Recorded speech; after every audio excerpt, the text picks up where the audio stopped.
चाहते तो वक्त आ गया कि उनके लिए पृथक निर्वाचन की व्यवस्था की जाए और पिछड़े वर्ग की महिलाओं को, मुस्लिम वर्ग की महिलाओं को और पिछड़े और अति पिछड़े समाज को लोकसभा और विधानसभा में आरक्षण की व्यवस्था करानी चाहिए। महिमा मंडन कर रहे हैं ऐसे चोरों का सार्वजनिक जीवन में।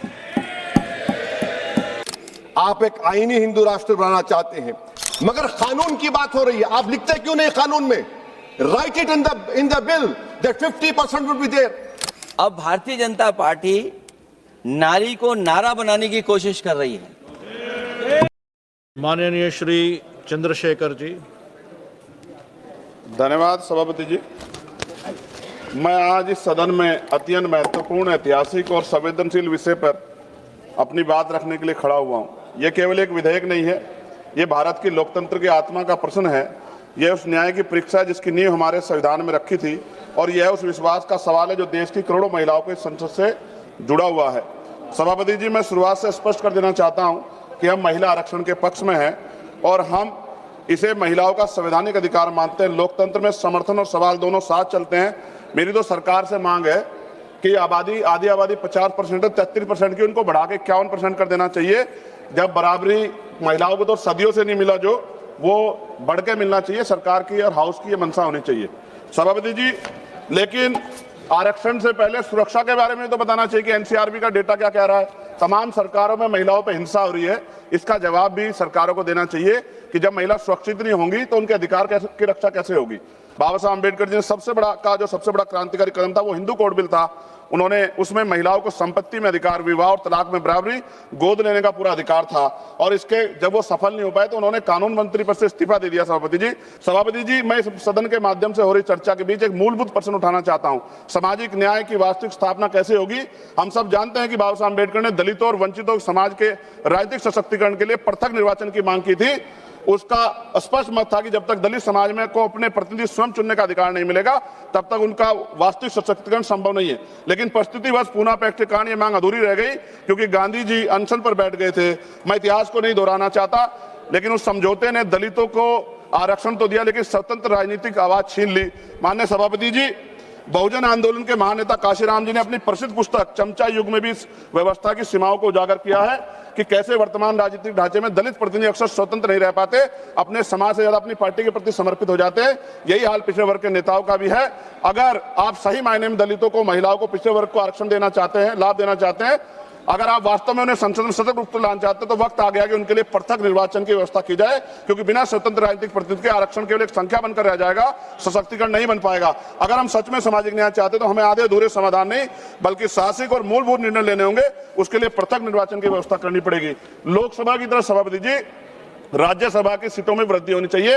वर्तमान में राज्यसभा की सीटें लोकसभा की सीटों के लगभग 45% है, इसलिए लोकसभा सीटों को बढ़ाने के बाद राज्यसभा की सीटें बढ़ाकर 850 का 45% यानी कि लगभग 383 सीटें होनी चाहिए।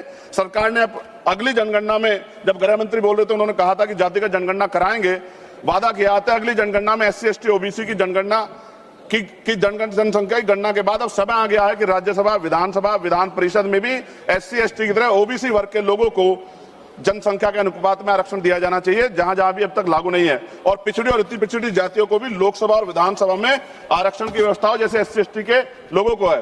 सभापति जी, हमारा संविधान कहता है कि प्रतिशत जनसंख्या के आधार पर होना चाहिए, साथ ही संघीय संतुलन को भी बना रहेगा। 1976 और 2001 के परिसीमन को रोकने का निर्णय इसलिए लिया गया था क्योंकि उस समय यह समझ थी कि अगर केवल जनसंख्या के आधार पर किया गया तो राज्य जनसंख्या नियंत्रण में सफल, जो राज्य जनसंख्या नियंत्रण में सफल रहे वे नुकसान में चले जाएंगे।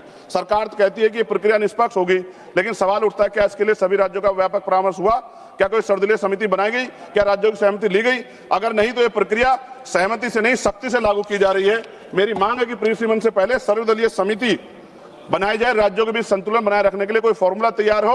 और मेरी मांग है कि राज्य पुनर्गठन के प्रस्ताव है सरकारों के पास, ये परिसीमन से पहले राज्य पुनर्गठन के बारे में सोचा जाए, क्योंकि इतने बड़े बड़े प्रदेशों में उनका भला नहीं हो सकता है। इसलिए बेहतर प्रदेश बनाने के लिए हमें पुनर्गठन के बारे में सोचना चाहिए। सभापति महोदय, महिला आरक्षण कोई राजनीतिक कार्यक्रम नहीं है, महिलाओं का अधिकार है, इसे वोट बैंक की राजनीति से ऊपर उठकर देखना चाहिए। और अखिलेश जी, सभापति जी खत्म करते हुए, अखिलेश जी यहाँ बैठे हुए हैं, मैं उनसे भी आग्रह करूंगा, राजनीति में one vote one man one vote one value के सिद्धांत पे लोकतंत्र टिका हुआ है। आप देखिए कि दिल्ली की आबादी क्या है और उनको मिल क्या रहा है। हम साउथ के प्रदेशों की चिंता करते हैं, लेकिन क्या ये जो हमारा प्रदेश है, उत्तर भारत है, क्या इधर नहीं देखना चाहिए? अगर हम लोग करीब से देखेंगे अखिलेश जी, तो 2011 की जनगणना के अनुसार ये समझिए कि उत्तर प्रदेश की आबादी 20 करोड़ थी उस समय, और 20 करोड़ का मतलब हमें आज 140 सीटें मिलनी चाहिए। राजस्थान के साथ भी छल हो रहा है, मध्य प्रदेश के साथ भी, बिहार छत्तीसगढ़ के साथ भी, हरियाणा के साथ भी, पंजाब के साथ भी। मेरी ये मांग है कि हम राजनीतिक भाईचारा निभाते हुए ये ना भूल जाए कि हमारे प्रदेशों के क्या हाल है। आप समझ के देखिए, एक एमपी कितने क्षेत्रों को कवर कर सकता है? इतनी बड़ी बड़ी लोकसभाएं बनी है। तो ये आज आवश्यकता है कि हम उत्तर का भी ध्यान रखें, हम लोग नॉर्थ का भी ध्यान रखें, और ऐसा कॉमन मिनिमम प्रोग्राम बनाएं जिसमें उत्तर प्रदेश का जो 20 सीटों का नुकसान हो रहा है, अगर ये लागू हो जाएगा तो भी वो 20 सीटों का नुकसान की भरपाई कैसे होगी, इसके बारे में ध्यान रखते हुए, और पिछड़े वर्ग की महिलाओं को, मुस्लिम वर्ग की महिलाओं को, और पिछड़े और अति पिछड़े समाज को लोकसभा और विधानसभा में आरक्षण की व्यवस्था करानी चाहिए। ऐसी मेरी मांग है। बहुत बहुत धन्यवाद। जय भीम, जय भारत, जय संविधान। बाबा साहब अम्बेडकर जिंदाबाद। माननीय काशी राम साहब अमर रहे। कोई अगर चोरी करता था, किसी की कॉपी करता था, तो वो भी 10 दिन तक अपना मुंह किसी को दिखाता नहीं था। आज जो भ्रष्टाचार के आरोप जिन पे सिद्ध हो चुके हैं, जो जेलों में समय निकाल करके पैरोल पर आए, आज वॉशिंग मशीन से भी बड़ा कंधे पे लेकर के महिमा मंडन कर रहे हैं ऐसे चोरों का सार्वजनिक जीवन में। कहां ले जाना चाहते हो देश को तुम? जो सजा हो चुकी है, मैं ये तो समझता हूं कि आरोप जो है उनके लिए तो आप सोच सकते हैं, लेकिन जो गुनाह सिद्ध हो चुका है, जो सजा काट चुके हैं, जो सजा काट रहे हैं, ऐसे लोगों का महिमा मंडन करते हो आप? कौन सा कल्चर और देश की भावी पीढ़ी को क्या प्रेरणा देना चाहते हो आप? कौन से रास्ते और ऐसी कौन सी आपकी मजबूरी है?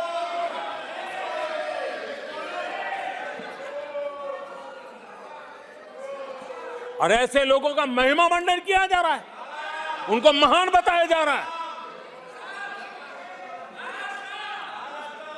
जहां संविधान का राज है, जहां लोकतंत्र है, माननीय अध्यक्ष जी, ऐसी बातें लंबी नहीं चल सकती हैं।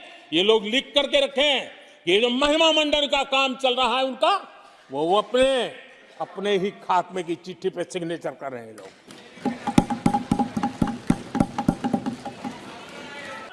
और अध्यक्ष जी, मैं इस पवित्र सदन में फिर से दोहराना चाहूंगा, जिसको जितना जुल्म मुझ पर करना है कर ले, मेरी भ्रष्टाचार के खिलाफ लड़ाई चलती रहेगी।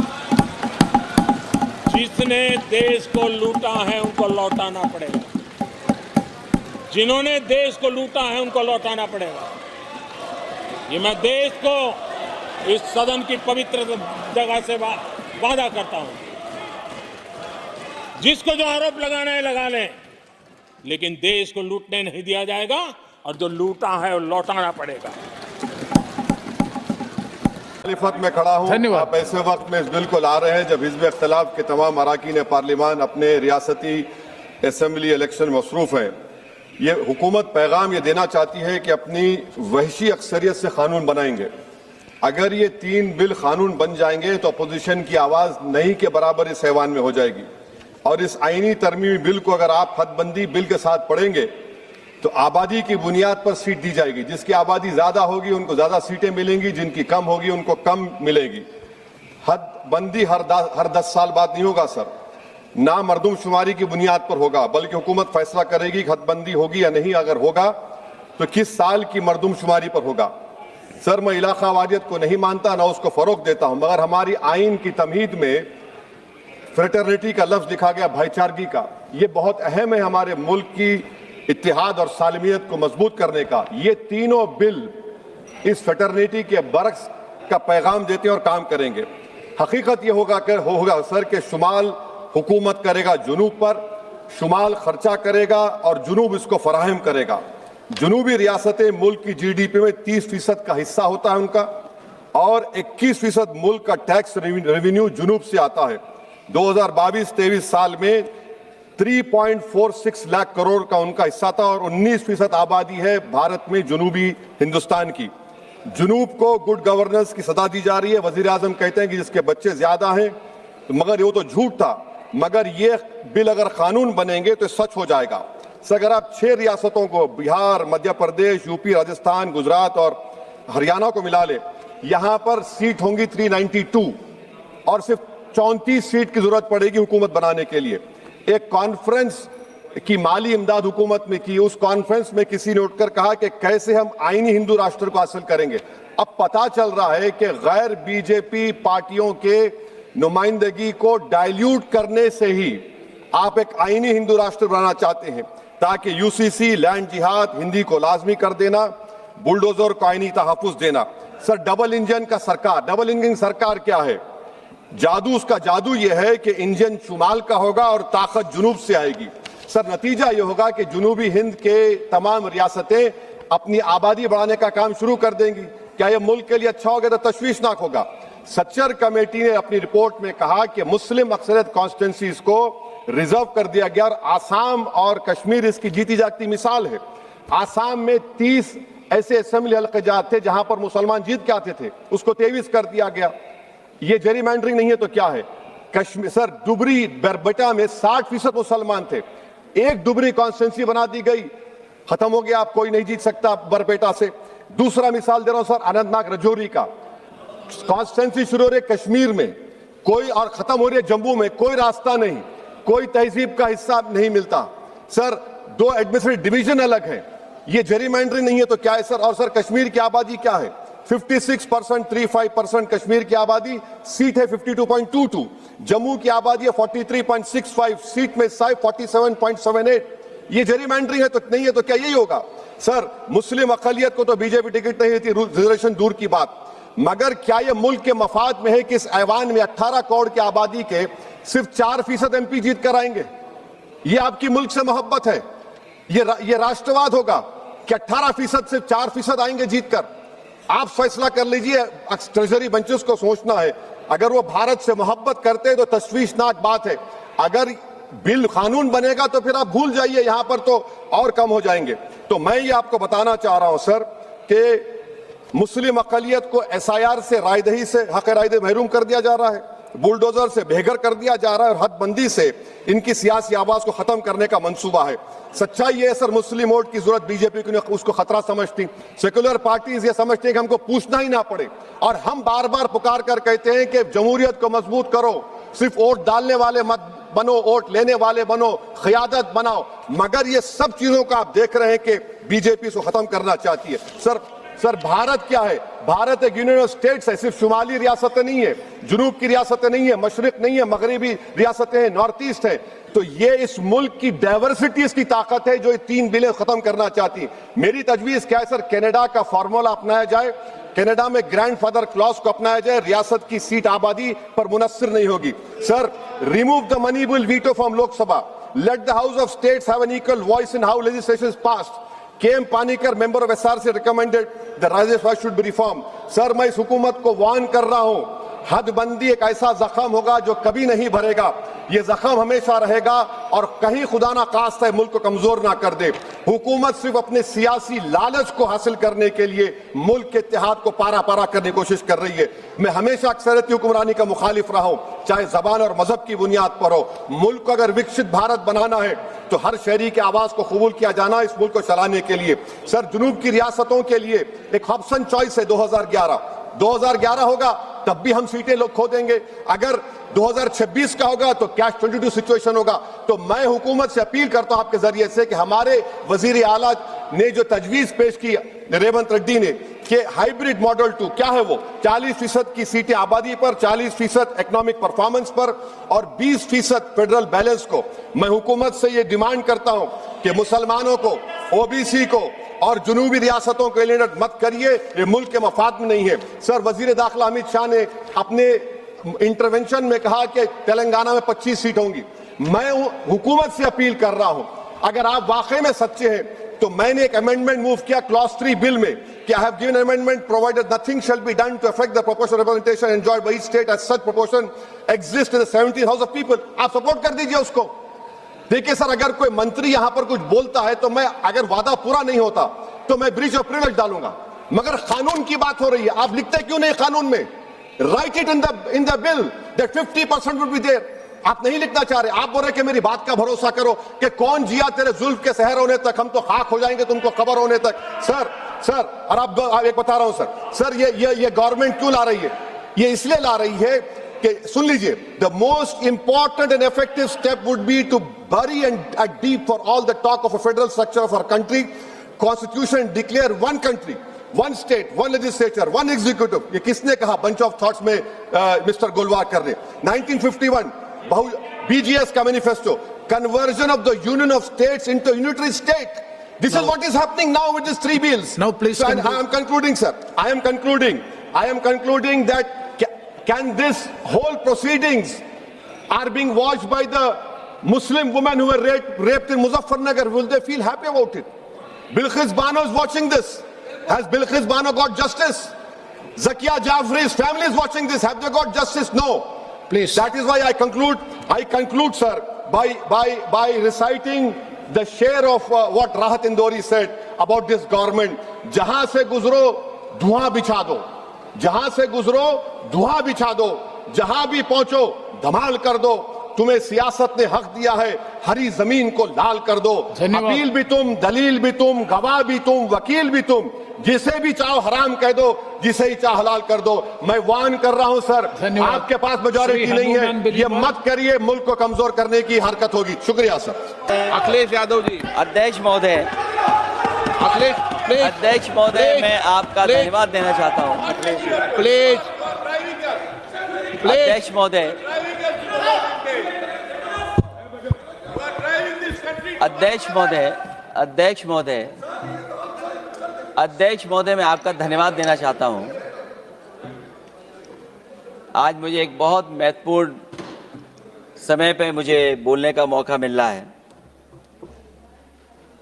अध्यक्ष महोदय, मैं अभी भारतीय जनता पार्टी के माननीय सदस्य को भी सुन रहा था, उनके वरिष्ठ सदस्यों को भी और माननीय मंत्री जी को मैंने सुना है, और इस महत्वपूर्ण विषय पर उन्होंने अपनी बात रखी है. समाजवादी पार्टी महिला आरक्षण के पक्ष में है और समाजवादी पार्टी का इतिहास रहा है कि हम लोगों ने हमेशा महिलाओं को आगे बढ़ाने के लिए काम किया है. हमारे नेता जिनकी विचारधारा पे हम लोग आगे बढ़ रहे हैं, डॉक्टर राम मनोहर लोहिया, उन्होंने हमेशा जेंडर जस्टिस और सोशल जस्टिस की बात की है. हम समाजवादी लोग जेंडर जस्टिस और सोशल जस्टिस के पक्ष में हैं और महिलाओं का आरक्षण 33% हो उसके भी पक्ष में हम लोग बोल रहे हैं. और ये लड़ाई हमारी निरंतर चल रही है और कहीं ना कहीं आरक्षण हमारी पीढ़ी के आह्वान को और मजबूत कर रहा है. लेकिन जिस तरह की बातें हमें सुनने को मिल रही हैं, अब भारतीय जनता पार्टी नारी को नारा बनाने की कोशिश कर रही है. भारतीय जनता पार्टी इस आरक्षण को लेकर के भाजपा अपना नारी का नारा बनाना चाहती है और बदलने की कोशिश कर रही है. जिन्होंने नारी को अपने संगठन में नहीं रखा, उनके मान सम्मान के लिए कैसे रखेंगे? और अगर ये बात गलत है, अध्यक्ष महोदय, जिस पेरेंटल संगठन से आप निकले हैं उसमें मान सम्मान के लिए संगठन में कितनी नारी हैं ये बता दें आप. और इनका, क्योंकि पिछले कई वर्षों से अध्यक्ष जी ये सरकार में है और मैं सुन रहा था माननीय मंत्री जी को मैं सुन रहा था, उन्होंने बहुत सारे योजनाएं, बहुत सारे कार्यक्रमों की जानकारी दी. लेकिन अगर हम दुनिया के आंकड़े देखें, जेंडर इक्वलिटी में हम कहां खड़े हैं? हम 146 में 127वीं जगह पर खड़े हैं। और धीरे धीरे जो भारतीय जनता पार्टी की सरकार चली है, हेरा फेरी हम लोग पकड़ लिए, भाजपा की कलई खुल गई और उसके समर्थक और वोटरों का आकार पड़ने लगा जब, तब भाजपा निराशा के इस दौर में उभरने के लिए बिल लेकर के आ रही है। ये भारतीय जनता पार्टी का जो वोट कम हो रहा है, असली लक्ष्य अध्यक्ष महोदय वोट है, सत्ता में रहना है, इसलिए आरक्षण को लेकर के आए हैं। भाजपा की यही राजनीतिक चाल रहती है। जब पुराने लोग ये समझ जाते हैं कि भाजपा किसी की सगी नहीं है, तो हर बार भाजपा कुछ नए लोगों को अपने लुभाने जुमलों में फंसाती है।